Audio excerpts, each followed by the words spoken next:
Hey everyone, welcome back to a new episode of In the Cup. Amanda is back this week. We are happy to have you back. How was your weekend, my friend? It was good. We were at the beach again, trying to soak in every Last bit of last summer. bit of summer that we can. Yeah.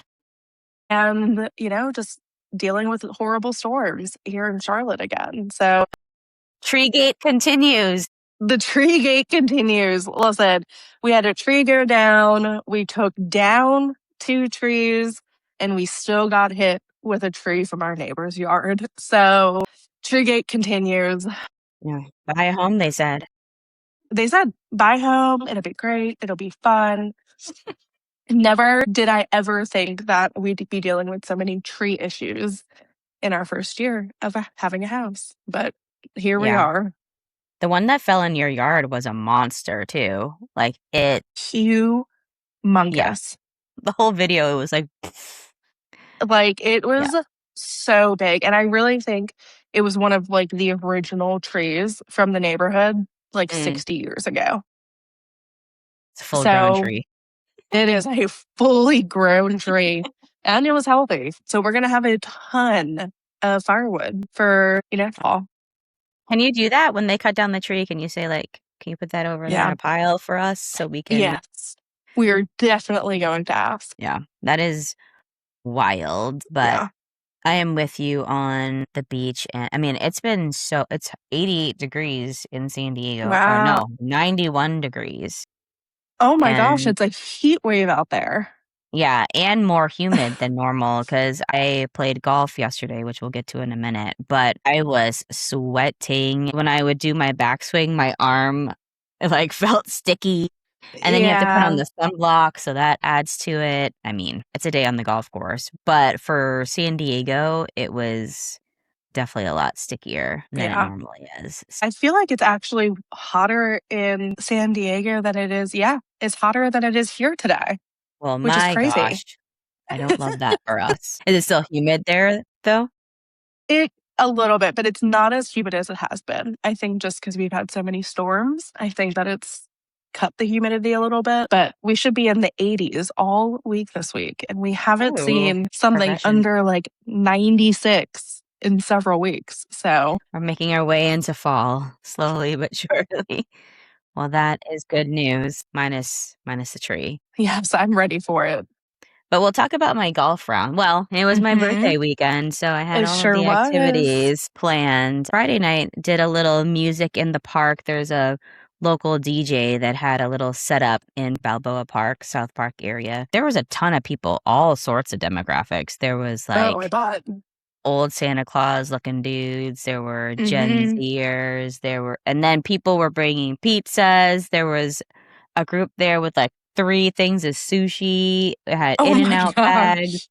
Everyone was prepared, and no alcohol was allowed, but people had alcohol, obviously, just had them in their cups. But it was cool because this DJ, I guess he had been going out there, but I don't think he had the correct permits or any permits. So it became a big thing because everyone was enjoying going out there. But for this last one, he did get a permit and the mayor got involved. And I think it was the deputy chief of staff for the mayor was there to introduce. And they actually...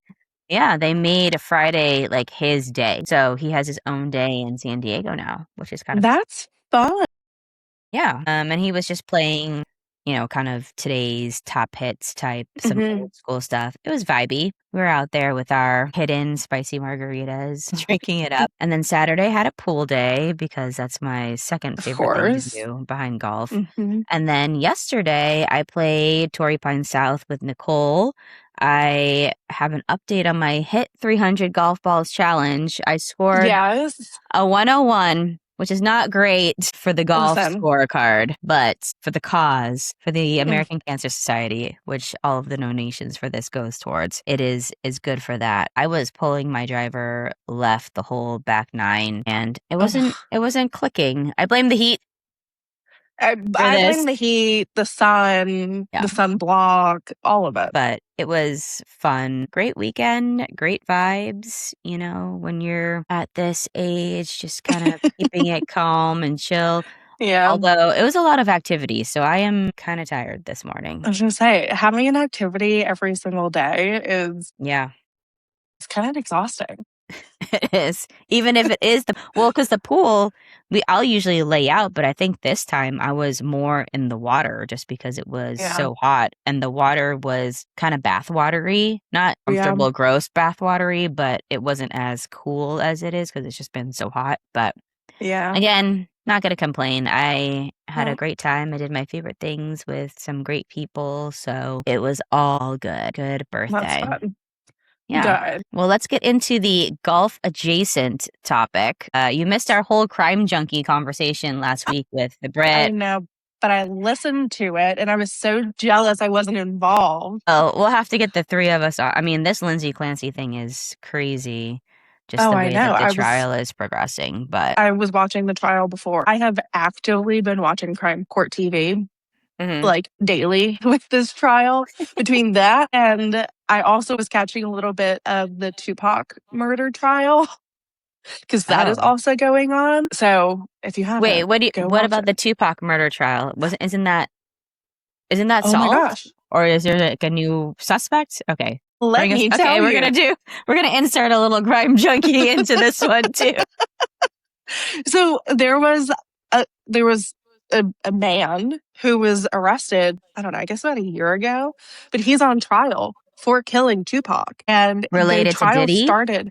I think the Diddy thing came out through the trial because the trial started last week. So this is going to be week 2 of the trial. So I've only seen a little bit of it because obviously Lindsay Clancy has been taking up all of my time, but it's fascinating who he's talking about, throwing under the bus, and just them going back and talking through everything leading up to Tupac being shot is insane. I never thought we would ever see the day that someone would be on trial for murder. Yeah. And this is on Court TV too? Sure is. All right. Well, I found what I'm going to be watching this week.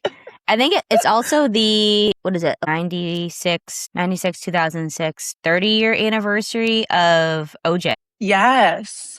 This week too, this past week. I saw that there's going to be a new documentary. There's something else that's coming out with the anniversary coming out.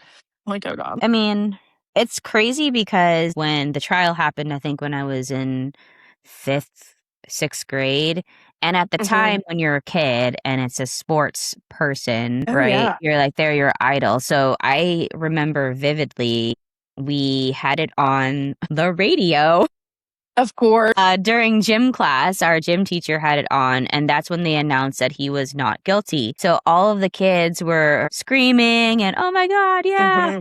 And then, when you become an adult and you know how things work, and obviously he was found not guilty, but as an adult, you synthesize things a little bit more. And now I am not quite sure, even though the glove did not fit, I have different thoughts than I did when I was 10. Agreed.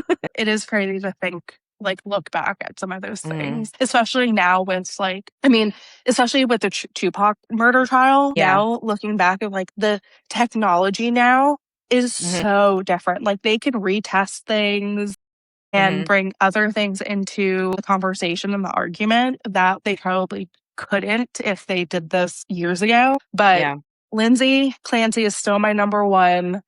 I think they're going to have some closing arguments this week. I really think. Yeah, they're getting through it pretty quickly, despite having all of the witnesses and everything. So it will be interesting to see where it leads. And with all of the stuff that has come out about the husband, is there going to be something that comes out with him after? Because he's already lawyered up, supposedly. I hope so. He was supposed to show up for trial last week, and he was on the witness list and didn't show up. So the day that they let everyone go early, I think it was Thursday, it was because he didn't show up. They just had to move to the next witness, and they just pushed it to the next day. Well, so things are not adding up. I really hope that after this, that something else comes of it and he's somehow charged. Yeah, wild case.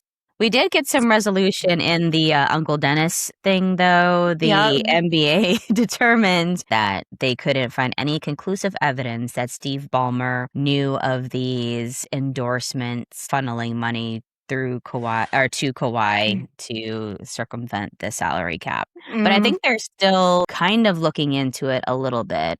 But in terms of, and they haven't said anything about the trade going through yet with the Raptors. No. But I know that.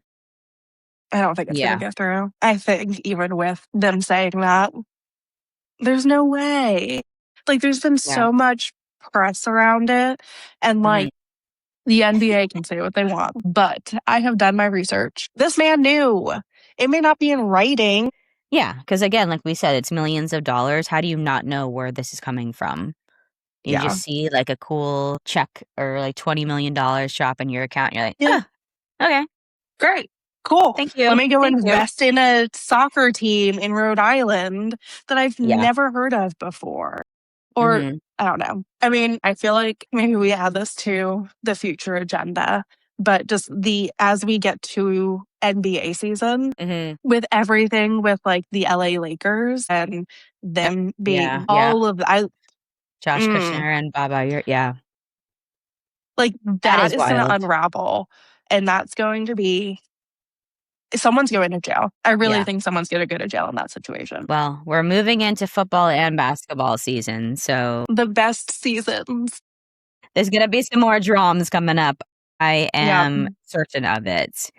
But we'll talk about the Cincy Open first in tennis because we're going to get into I have all my Americana because we have the US Open coming up. The Solheim team was announced today. But the Cincinnati Open, the women's final, Coco Gauff versus Jessica Pegula, the first All-American final in Cincinnati in 56 years.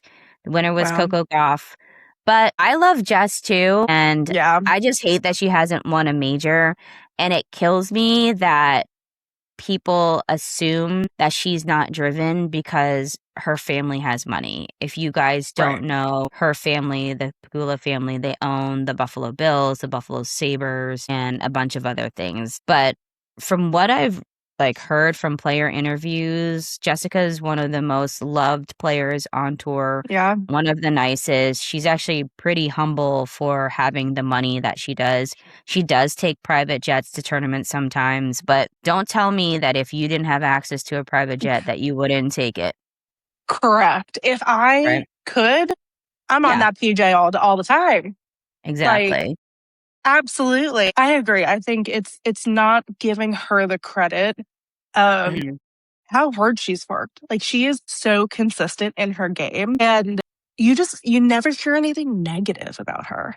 Like, at least I really haven't. I just feel like she's just a good, wholesome person, and she tries hard. She always shows up. And I mean, she's a damn good tennis player. I think we just are very blessed at this point with great women tennis players. We really are in I feel like it's been a cycle, but I feel like now we're at a point where we have some really good players, and it's going to be fun to watch them over the next several years. Yeah. I mean, Jessie's number 3 in the world. Like, you don't get to number 3 by being lazy. You have to train, you have to win. Like, she might not have the major titles, but she's winning, so she's earned that number 3 rank. And to your point about women tennis players, you look at Aryna Sabalenka, who's number 1 in the world, but even she is not dominating as a lot of people expected. I think has she won 1 major this year? But yeah, she's not winning at the clip that you would expect the number 1 in the world. And there's been a variety of people, like when you watch these tournaments, you never really know who's going to come out of the pack. Like Alex Ayala, the Filipina player who's been really popular, she won a couple weeks ago and she's not in the top 10. No. And so I think it, like you said, there's just really great women's tennis talent out there. And it's tough when you're playing against Sabalenka and Rybakina and Coco. Yeah. Like these women are tough and they're on their game. So I don't think it's for a lack of her drive or a lack of her trying. And you see players like, we'll talk about Andy Roddick in a minute, but he was a great tennis player, but he played in the era where Federer was coming up, Nadal was coming up. So sometimes you're just a player that ends up in these eras where there's dominant players. Like right now, all of the men, they have to deal with Sinner and Alcaraz winning all the time. So, and they're young. So like think about, they're going to have to be dealing with that for like a decade. Several years, right? And like, if anything, and if you are a great athlete, you're going to take that and train that much harder, right? Because no matter what, like you want to be the best, but playing against those individuals who are even better than you makes you better as a player. So, everyone has an off day. Maybe one day Coco won't win, and Jessie can, but again, I don't think that it's a lack of trying from Jessie at all. Yeah. And she's, from what I've seen, again, she seems like she's quieter in demeanor too. She's not very loud. Like Arena isn't, well, she grunts a lot, but she's more on social media. She's more animated. She's more out. She puts herself out there more, where Jessie, she has her own podcast with 3 of the other women tour players. But she, by nature, I think, is just a little bit more reserved and quiet. So sometimes that can be mistaken for complacency. But again, number 3 in the world, she's obviously doing something right to be at that level. So agreed. Give Jessie a break, people. And maybe she'll take this momentum into the U.S. Open. This is Coco's second Cincy win, which was in 2023. She won the U.S. Open that same year. She won this one. But again, maybe Jessie will take this as a little confidence booster, and maybe this will be her breakthrough moment. So we'll see over the course of the next couple of weeks. But Coco takes home $1.085 million for this win in Cincinnati. On the men's side, Amanda's favorite player, Big Foe, made it to the finals against Arthur Feast. And this was the first all-black male Masters 1000 finals in tennis history. So it was a big moment for both of them. Yeah, Big Foe has had some injuries this year. I think he had surgery earlier in the year on his wrist, I believe. And Arthur, too, has been out due to injury. So it's great to see them both back in a Masters 1000 finals. $1.15 million for Arthur. This is his 5th singles title. And just like Jessie, maybe this gives Frances some confidence going into the U.S. Open, because we all know the U.S. Open, in terms of majors, is probably the most flashy.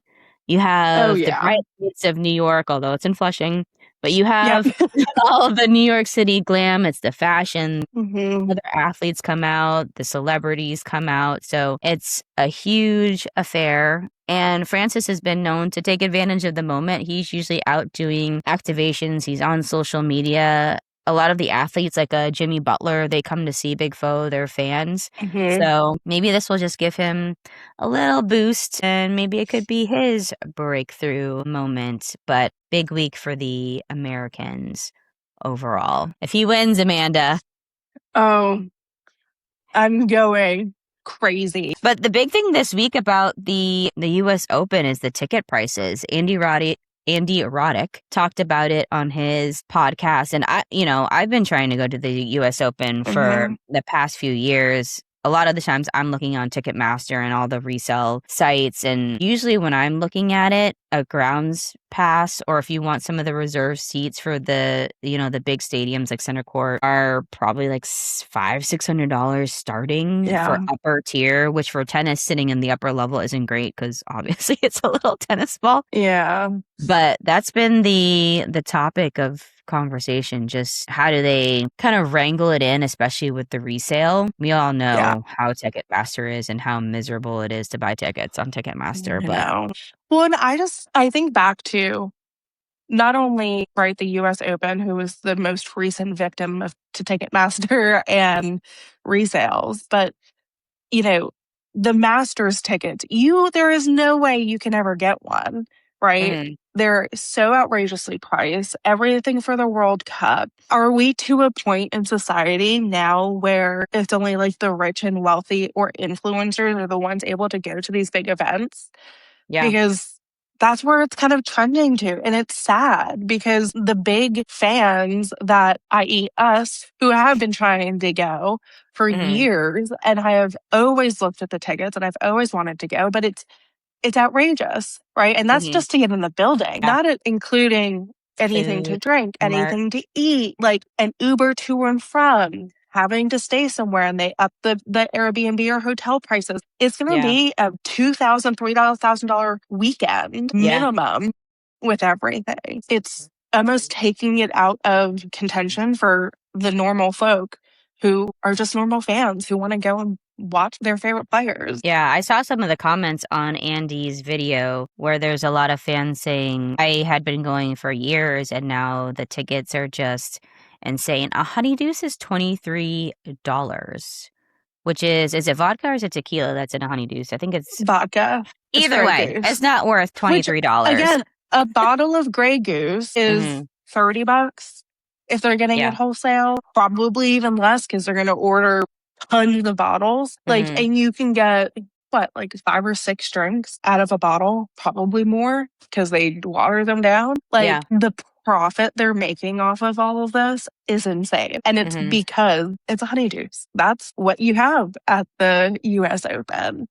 Yeah. But like, I did see that they're turning it into a soft serve this year for anyone who does have the luxury of going. But I think that's one of the things I've always appreciated about golf, even the Masters, even though the tickets are very hard to get. The prices for the food and the tickets have stayed consistent. When I look at golf tickets, and granted, there's not assigned seating, right? It's open walking, but I know that if I want to go to a major in golf, it's probably going to be around $120 to $140 for the ticket. So I know what I'm getting into when I'm trying to look at US Open tickets. Again, it could be starting at $400 or $500, go all the way up to $1,000. And the thing about tennis is that you're buying a day and you don't even know who's really going to be playing. Right. Like someone could get knocked out, someone could get injured. Yeah. So it's in a way, you're spending $1,000 and it's a little bit of a crapshoot. And if the schedule gets pushed because of weather, then you got to deal with all of that, and the matches get delayed. If you're going during the day, you obviously have to skip work and all of that. So it's hard to just reschedule a push thing. But I don't know how. And like the other tournaments, Wimbledon does a lottery similar to the Masters. I've never actually seen what a Wimbledon ticket costs because I've never made it in the lottery. But no, I've always been declined. Yeah. So some of the other majors have kind of figured it out. But as we saw with the World Cup, when things are in the United States, there's a different vibe when it comes to the hype and the money and all of that. Because as we had talked about before with the World Cup, they changed, the hydration breaks for more commercials and all of that. And I don't know why this year is particularly getting all of the backlash because it's been like this for a while now. I don't know what sparked the backlash this year, but maybe because of that, they'll take another look at it. And I don't mind influencers going, but I think, again, the people who are true fans who are not just there for the one great photo for social media that actually want to watch the players, we're losing out a little bit. But I always love the US Open. It's always great. It's kind of not in my time zone, but at least it's closer to my time zone than the European one, so I can watch. And big notables that are, in and out. Sinner announced that he is out due to injury, so he is not playing. But Carlos is back in. So this is his first appearance, I think, since the spring. And he is playing doubles with Serena Williams. There's a mixed doubles thing that they started, I think, a couple years ago. So Carlos and Serena are going to be playing together. And they're also doing an Icons night, going back to Andy Roddick, Roger Federer. I love Federer. He's just so, I don't know how to describe him. He's just so put together and well-spoken and well-dressed and obviously a huge tennis talent. Yeah, he's the whole package. Yeah, I'm just over here daydreaming of Roger Federer. But they're doing an exhibition match, and John McEnroe and Andre Agassi will also be participating. It's so cool. Yeah, so I'm very excited for that. But someone had posted or commented in one of the posts about this, about Pete Sampras, and made a good point that you never really see Pete Sampras participating in any. I haven't seen Pete Sampras in like 10 years. I don't even know if he looks the same. He was balding. I don't know. Maybe he lost all his hair. No idea, but it's a good point. Like, he doesn't come to the U.S. Like, well, I haven't seen him at any of these majors making an appearance. You always see Roger out there. Like, he was sitting in a box by himself at Wimbledon. But interesting. And we'll have to look and see what Pete has been up to. So U.S. Open starts this week. I think the qualifiers are early this week, and then because everyone's coming from Cincy, so they have the qualifiers, and then they'll have the main tournament matches probably later in the week. Another big story, tennis story from this week. Nick Kyrgios, who I am not particularly a fan of. He's kind of like a Bryson in a way that he's very polarizing, very outspoken, always kind of runs his mouth about all sorts of different things. But he has been suspended after testing positive in June for cocaine. What an idiot.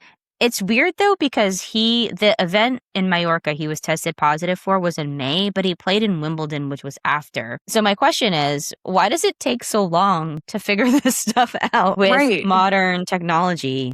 Or maybe they just didn't announce it? I don't know. I feel like even if you if you get a new job and have to get a drug test, it's within like 48 hours that they get the results back, like a week max.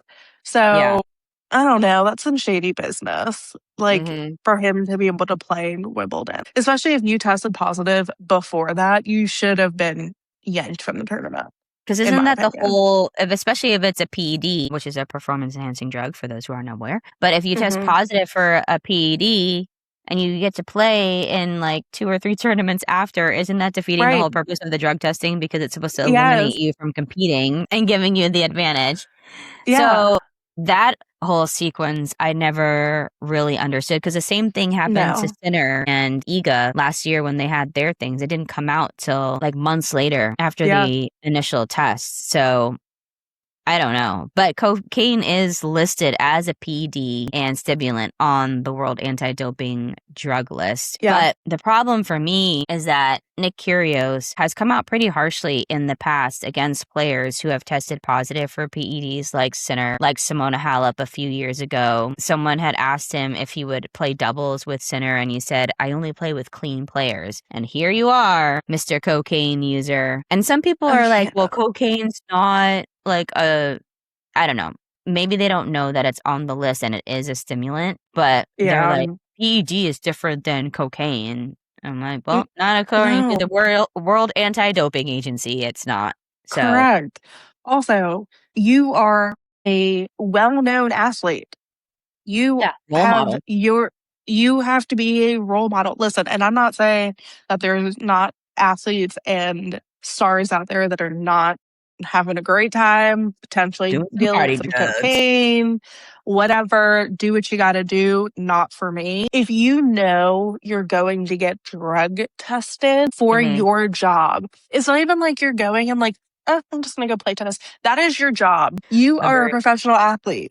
You know the rules. Yeah, I just the hypocrisy is what gets me in this case. Just, like I said, he kind of just yaps.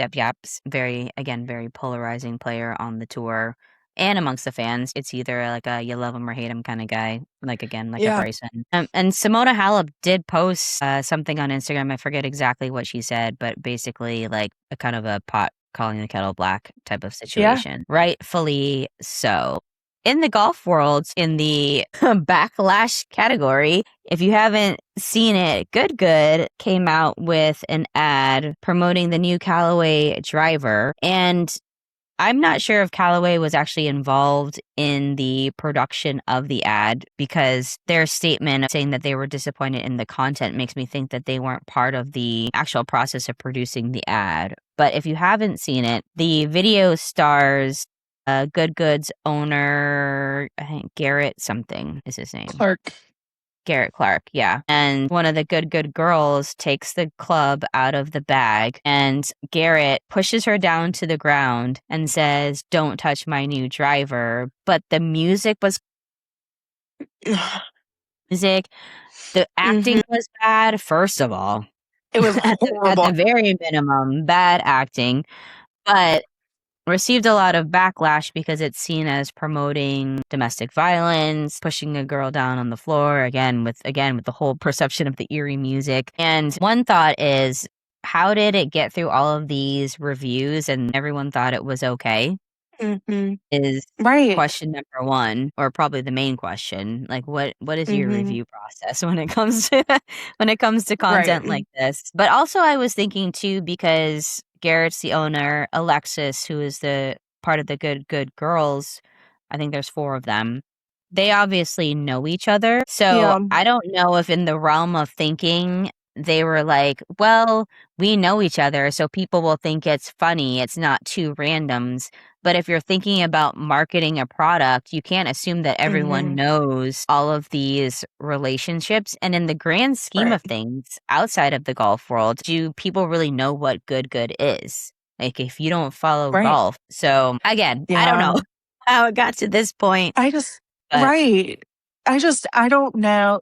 And even like, listen, I understand Callaway came out, they made their statement, but like, even a brand that large like Callaway, how do you not have some sort of clause in this agreement of you have to see the final product before it goes, right?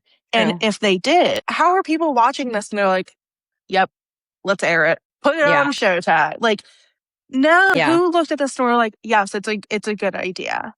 Like, it just, again, it just goes back to like the checks and balances. And now, I feel like this is going to be something that like, how are they going to bounce back from that?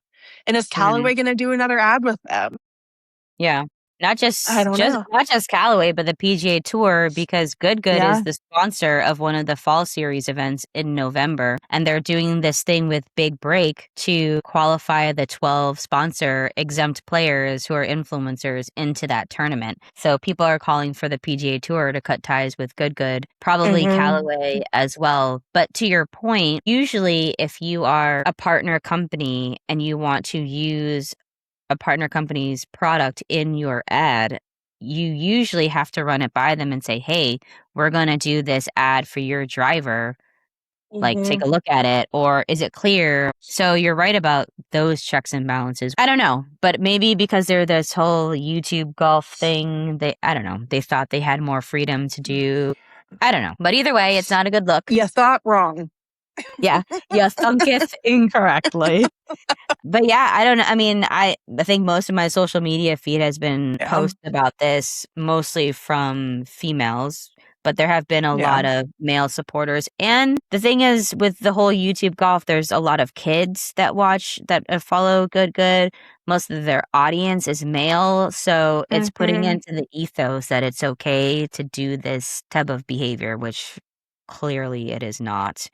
So we will see what happens with Good, see if it impacts any of the partnerships, any of the deals and all of that. But unfortunately, just not a good thing for them. No, not great. Yeah. Not great. Yeah. Well, getting to the, I guess, YouTube golf adjacent with LIV, it is just a disaster show over there. Yeah. The Detroit event was officially canceled. They had their last event in Indianapolis this past weekend. There's reports that some of the players hadn't even been paid their prize money from the Bedminster event a couple weeks ago. They're being sued by vendors for unpaid invoices. Even the players, there was a viral video of Tyrrell Hatton going around earlier today. His walk-in song was "I Want to Break Free," and he actually is hilarious. Yeah, it is. And I mean, he's a very kind of off the cuff vocal player as well, but I never had a problem with Tyrrell Hatton. I think he's pretty fun to watch. But when his team was up there on the podium, I think he's on Jon Rahm's team. He just looked like he was ready to get the first spots out of there. Yeah. He was like, my PJ's waiting.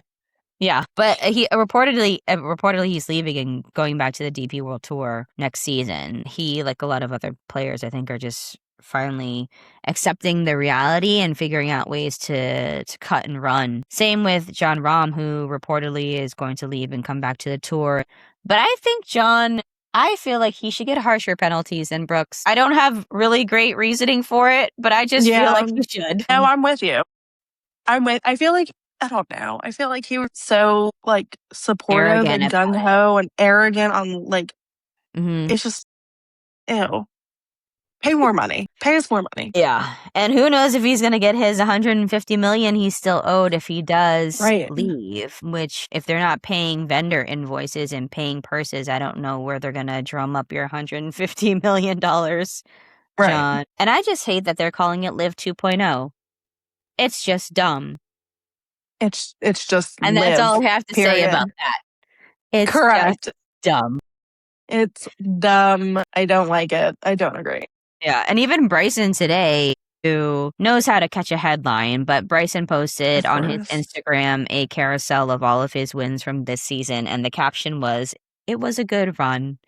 So obviously people are saying like, is this done? Blah, blah, blah. But Bryson, as we all know, and as Rory said, is a showman, and he knows how to go viral. Oh, yeah. So who knows how true or valid that comment is. But on the PGA side, speaking of Rory, him and Scottie were asked about LIV players coming back, and it couldn't be more night and day, their responses. Scottie, which I feel like it speaks so much to like them and their personalities. Yeah. I feel like. Agree. Like Scottie always gives the diplomatic, PR polished answer. But I don't know if people clocked it, but in his response, he was like, yeah, LIV, they have a few good players that could add value to the PGA Tour. So I felt like that was Scottie's nonchalant dig at LIV. Whereas the opposite side, Rory was like, have the players even brought value to LIV? Which I agree with. Yeah. Okay, exactly. Rory. Yeah. We've said that Rory's in his like, I don't give a crap era. Yeah. But also I think Europeans too are a little bit more blunt in their delivery. Yeah. So I think it's a little bit of a cultural thing, but Rory has never shied away from his feelings about Bryson, about LIV. He was the face of the PGA Tour when they were going through all this drama. But he's not wrong because I think it was Eamon Lynch who posted that if they couldn't make $6 billion work, how are they going to make it work now? And if those players couldn't make that, like bring obviously the business model was crappy, but if those particular players couldn't bring the viewership and all of that to like, how are they going to do it now? At one point, Tiger Woods was in the conversation to go to LIV. If Tiger went to LIV, that would have been destructive, and people would have gone to LIV, and there would have been more audiences because we know the Tiger effect, right? And Rory too, and Scottie too. If those guys had left, like the PGA Tour would be like burying in a hole right now. But they didn't. So I think Rory is valid in what Eamon Lynch said. If they couldn't do it then with the biggest investment from the largest sovereign investment fund, how are they going to do it with, what was I forget the name of the company, the venture capitalists, was it BC Partners or whatever partners? With their shoddy $250 million. I don't know how it's going to work. It's not. It's not. Rory is nothing but loyal. He's a very loyal person. It's like I know him personally, but I don't. I feel like when a lot of the PGA Tour players, like they're loyal. Like they know where their bet is made, right? They know where the money's coming from. And I think it's almost like a slap in the face to them where these people were like, F you, we're going to go get more money. I'm going to go get this bag, as the kids say. And they didn't. And now they're like, I actually want to come back. We all told you this wasn't going to be a good idea. Yeah. And you still did it. And now you want to come back and mess things up. Like Scottie and Rory are like two of the best players right now. So I don't know. It'll be interesting to see because I feel like even locker room talk is going to be awkward now that these people are coming back. Yeah. It's like the movie Dodgeball where they're like all in the locker room. It'll it'll be interesting. But with the changes in 2028, I think this is why a lot of them are making the move, because next year is kind of like the gap year before the tour schedule changes. So everyone's trying to find their way into the best way to qualifying and getting back on the PGA Tour before the schedule changes and all of that. Well, more to come in the saga that is LIV not saying 2.0. No. Yeah. No. This past weekend was spicy in St. Louis.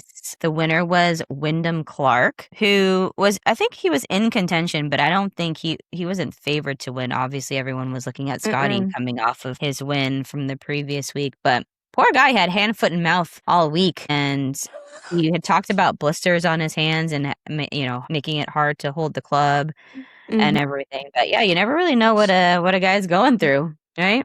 Everyone just thought he had little sniffles. Yeah, for having hand, foot, and mouth, he still played great. I mean, I think Wyndham played insane. He played very, very well. But, you know, Rory, I mean, I really thought that Rory was going to come home with it until I did too. Sunday on 16. 17? And it all 16, 17. Unravel. Yeah. It was just bunker shot to bunker to bunker. Like, it was just, I was like, oh, he's playing like me. Yeah. He is a normal person. Maybe Scottie and Rory like were in cahoots, because last week Scottie won and Rory was third from last. This time they switched. They're like, let's just make this interesting and switch places. But yeah, Wyndham played great. Actually, well, the last day he was okay. He didn't hit his first birdie until the 10th hole. Right. He shot a 70, which like I'd go for a 70. Yeah. But like, I mean, I think Rory shot a 65 or 64 on Sunday. 65 on Saturday. I don't know what he shot on Sunday. Must have been around the same. Yeah, I think it was about the same. If he didn't go from bunker to bunker to bunker, like he definitely could have been in contention. There might have even been a playoff. But yeah, I mean, Wyndham didn't play particularly well, but he was more consistent.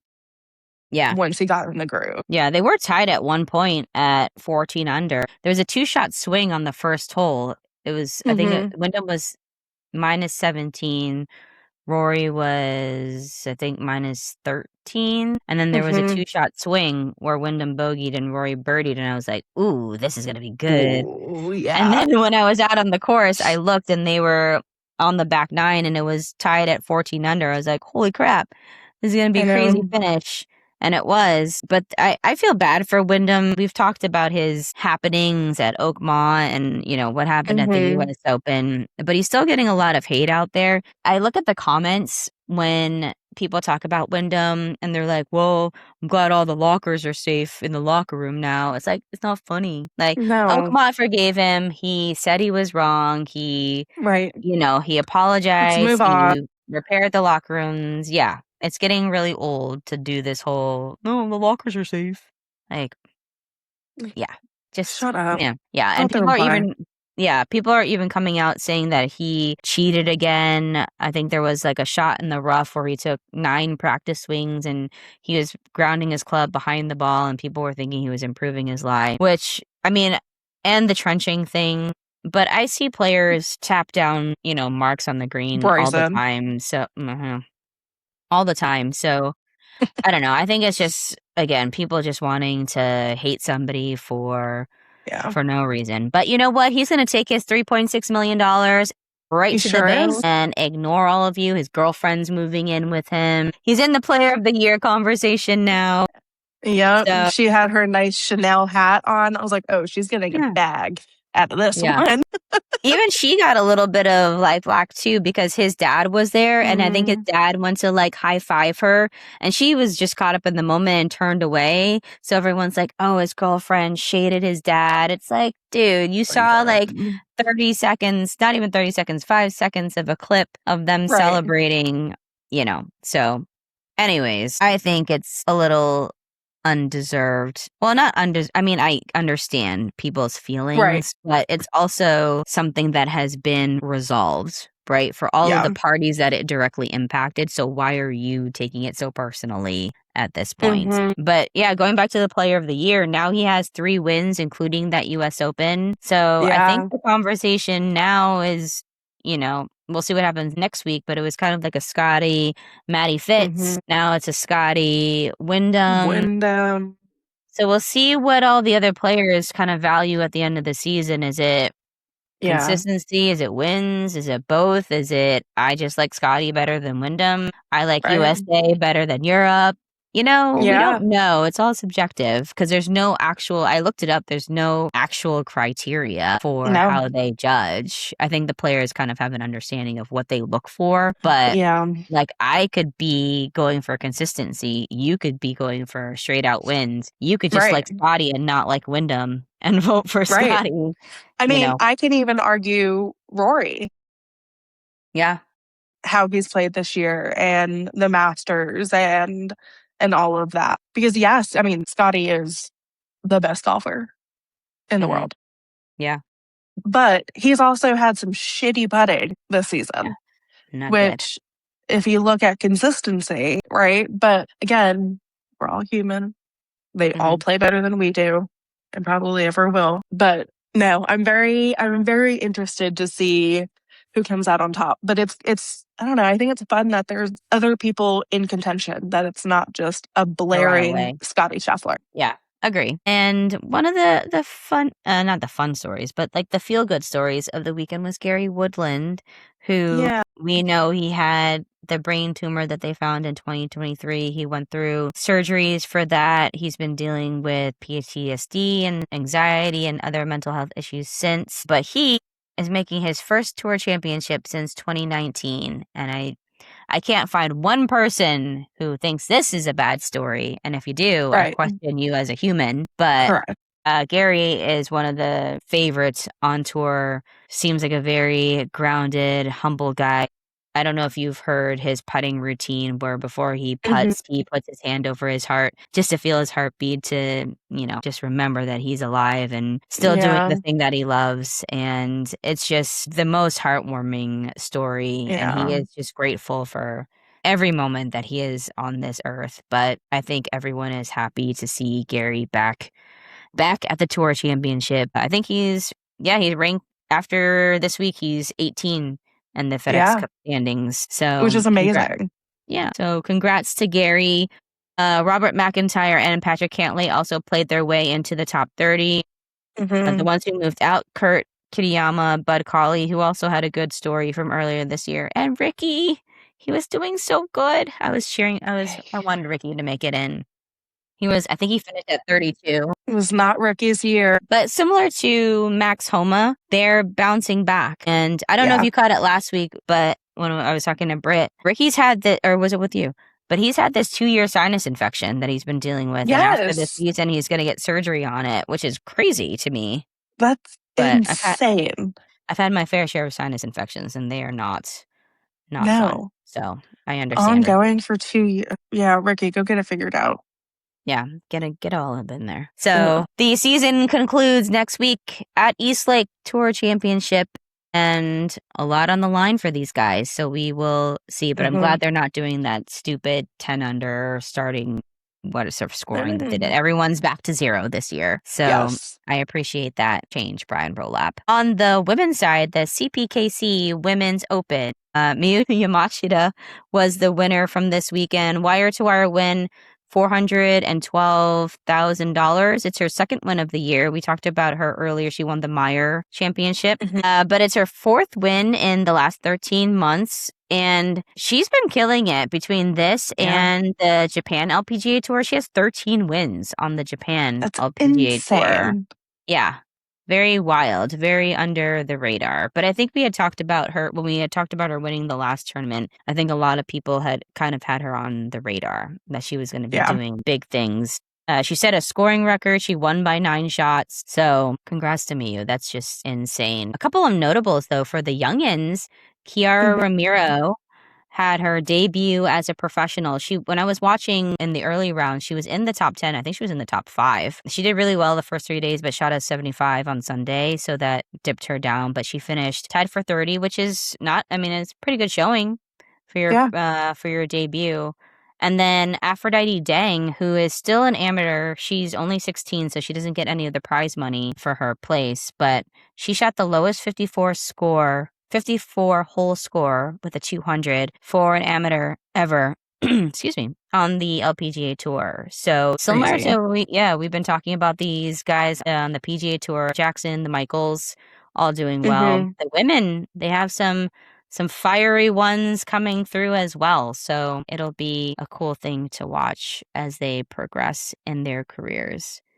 And the U.S. Solheim Cup has been determined. The captain's picks were announced. So the qualifiers, Nelly Korda, Angel Yin, our gluten denier, Jennifer Capcho, Ilemi No, Austin Kim, Lauren Conklin, Allison Corpus, Allison Lee. Oh, we have Allisons. We have Michaels and Allisons. And Andrea Lee. And then the captain's picks, Rose Zhang, who did play in 2024, Megan Kang, who's been a staple. This is her 5th appearance. And Lindy Duncan, who is a rookie at the age of 35. But clearly, the captain thought she would bring some experience and stability to the team. So that is your 2026 Solheim Cup team. It's going to be at Bernardus in the Netherlands. And the last time the U.S. team won on European soil was 2015. So it's been 11 years. Wow. Maybe that'll change this year in the Netherlands. Time to bring home that title. Yeah, let's go, girls. USA. And coming up, PGA Tour, we mentioned Tour Championship in Eastlake. Tommy Fleetwood is the defending champion. We know that it was a big moment for Tommy last year because it was his first win, which is crazy, but hey, let's just win the whole dang thing. But we love Tommy, so that was a great moment. And the top 30, so last week, the top 50, when you get top 50, you get invited to all of the signature events. Top 30, you get the signature events plus 3 out of the 4 majors, with the exception of the PGA Championship. So it's great to be in this position because looking to next year, you know all of the tournaments that you're basically going to be playing in. And that's great when you have a family and other things, other events that you may have to go to. You can plan out your schedule for the next year. Obviously, you don't have to worry about keeping your tour card.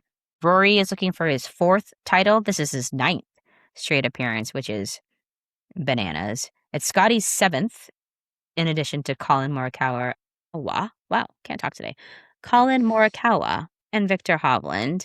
I didn't even realize, I don't even know why. Maybe I haven't been paying that much attention to Scottie, but I didn't even realize he had been playing on the tour for 7 years. I know. It seems like it's a lot shorter than that, but maybe it's because he just had all those wins a couple of seasons ago, and that's when he really became the Scottie Scheffler that we know today. But 7th consecutive tour championship, so he's been around, right? We have a couple of rookies. Christopher Rayton, our Viking, our Norwegian Viking, or say Swedish. I think he's Norwegian. I think he's the same as Victor. And Alex Fitzpatrick, who is a rookie, which is wild to think that 3-4 months ago, he was just trying to get his tour card, and now he's in the tour championship, along with other first-timers, Minwoo Lee, Alex Smalley, Ryan Gerard, and Ryan Fox, who is the champion player of the year. And in the didn't qualify list, we mentioned Ricky. JT is not in the tour championship this year. He was very vocal about his season ending early this past weekend. Sungjae Him, I don't know if you've seen that Malbon ad. So cute. Sungjae is so cute.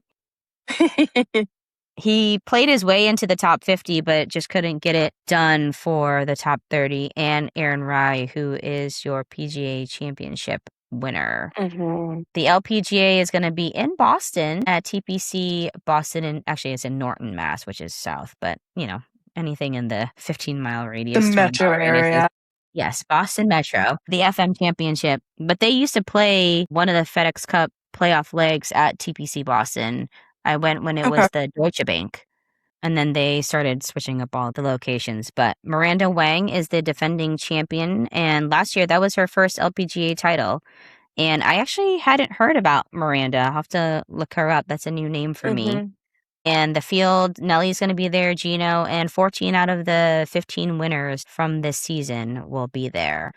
And we await the President's Cup qualifiers. That Yes. I think the qualifiers have been announced, but the captain's picks will be announced on September 1st. So we'll follow up with that and do a whole roster rundown when it's complete. But I feel like we had a lot of updates today. A lot going on towards the end of this golf season. It's been a lot. I can't believe that we're like at the end of the golf season. Like, it's crazy to me. Let's not talk about it. Let's just hide and go to the beach as long as we can. Yeah, I mean, seriously. But spicy week in golf coming up, ending of the season. We have the President's Cup and the Solheim Cup coming up. In tennis, we have the U.S. Open this week. And I want to give a reminder again to my Hit 300 Golf Balls Challenge. I think I'm up to, God, the maths, 196 golf balls. So I'm a little bit more than halfway to 300. And we are at, I think, $229 out of the $500 fundraising goal that I set. So if you would like to contribute to the American Cancer Society, check out the link in my bio. It will be there for you. I appreciate all the support, even the moral support and the cheering me on. But yeah, if you guys want to contribute, I would greatly appreciate it. I'm so glad that you're back, Amanda. And we will see all of you next week for the conclusion of the PGA Tour season. See you later. Bye.